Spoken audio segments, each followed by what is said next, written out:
कि हमारी इलेक्शन की प्रोसेस ऑलरेडी स्टार्ट हो चुकी है और इलेक्शन कमीशन ऑफ इंडिया की गाइडलाइंस के तहत जो है अब हमने हमारा जो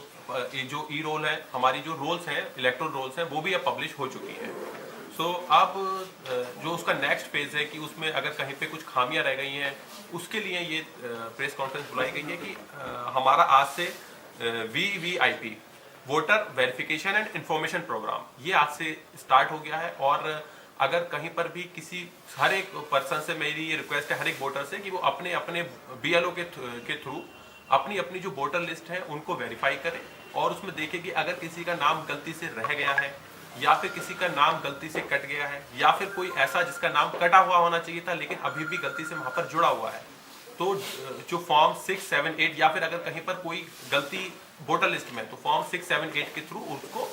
उन्होंने जो है वो दुरुस्त कराना है। इसके अलावा क्योंकि इस बार EVM के साथ साथ हमारे जो पुंछ डिस्ट्रिक्ट में भी VVPAT भी यूज होगा पूरे इलेक्शन के लिए, EVM और VVPAT दोनों यूज होंगे। तो EVM VVPAT के लिए भी एक इंटेंसिव प्रोग्राम अब स्टार्ट हो जाएगा, जिसमें हम बूथ पर ऑलरेडी स्टार्ट हो चुका है, जिसमें हम बूथ पर EVMs ले जाएंगे और VVPAT ले जाएंगे। ऑलरेडी हमारे मीडिया पर्सन्स के लिए, पॉलिटिकल रिप्रेजेंटेटिव के लिए और आंगनवाड़ी वर्कर के लिए, BLOs के लिए, हमारे जो वोटर अवेयरनेस ग्रुप हैं उनके लिए हम ऑलरेडी अवेयरनेस प्रोग्राम कर चुके हैं। अब इसी प्रोग्राम को आगे बढ़ाते हुए ये EVM VVPAT अब हर पोलिंग बूथ लेवल पर ले जाई जाएंगी, जहां पर मेरी लोगों से अपील है वो EVM VVPAT से वाबस्ता हो और सो दैट जो है उनको उसके बारे में पता चल पाए कि वो किस तरीके से वर्क करता है।